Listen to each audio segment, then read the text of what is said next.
తాజా 30 సోషల్ మీడియాలో తెలుగుదేశం పార్టీ పైన, చంద్రబాబు పైన, ఆయన తనయుడు లోకేష్ పైన ఇష్టమొచ్చినట్లు వార్తలు రాస్తూ పోస్టులు పెడుతున్న వారిపై ఉక్కుపాదం మోపుతామని ఇటీవల టీడీపీ వర్గాలు చెప్తూ వస్తున్నాయి. చెప్పినట్లుగానే ఇప్పుడు ఒక జర్నలిస్టును ఆంధ్రప్రదేశ్ పోలీసులు అరెస్టు చేశారు. పొలిటికల్ పంచ్ అనే పేరుతో పెద్దలను కించపరుస్తున్న రవికిరణ్ ఇంటూరి అనే జర్నలిస్టును ఏపీ పోలీసులు అరెస్టు చేశారు. అమరావతిలో భాగమైన తుళ్లూరు పోలీసులు ఏప్రిల్ 21 తెల్లవారుజామున 3:30 గంటలకు శంషాబాద్లో రవికిరణ్ను అరెస్టు చేశారు. శాసన మండలిపై సోషల్ మీడియాలో అసభ్యకర ప్రచారం చేశారని అసెంబ్లీ కార్యదర్శి పోలీసులకు ఫిర్యాదు చేశారు. దీనిపై విచారణ జరిపి రవికిరణ్ను అరెస్టు చేశామని గుంటూరు జిల్లా ఎస్పీ నారాయణ నాయక్ తెలిపారు. ఐటీ చట్టంలోని సెక్షన్ 67, ఐపీసీ సెక్షన్ 299 కింద కేసులు నమోదు చేశామని వెల్లడించారు. ఇటీవలి కాలంలో సోషల్ మీడియాలో వైసీపీ దూకుడుగా ఉంది. ప్రత్యేకంగా ఒక టీమును పెట్టి తెలుగుదేశం ప్రభుత్వానికి వ్యతిరేకంగా వైసీపీకి అనుకూలంగా ప్రచారం చేయిస్తున్నారని టీడీపీ వర్గాలు చెప్తున్నాయి.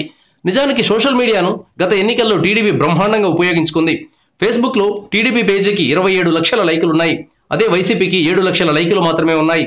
2014 ఎన్నికల ఫలితాల తర్వాత వైసీపీ అలర్ట్ అయింది. సోషల్ మీడియా చాలా శక్తివంతంగా ఉందని గుర్తించింది. దీంతో స్పెషల్ టీములు పెట్టి ప్రచారం చేయిస్తోందని రాజకీయ పరిశీలకులు చెప్తున్నారు. అయితే ఈ క్రమంలో కొందరు హద్దులు దాటి చంద్రబాబు, లోకేష్ల వ్యక్తిత్వాన్ని దెబ్బతీసేలా పోస్టులు పెడుతూ వస్తున్నారు. వాటి మీద చంద్రబాబు సీరియస్ అవుతున్నారు. Thank you viewers. ఈ వీడియో మీకు నచ్చితే లైక్ బటన్ టచ్ చేయండి. తాజా 30 ఛానల్కు సబ్స్క్రైబ్ చేయండి. మీ మిత్రులకు షేర్ చేయండి.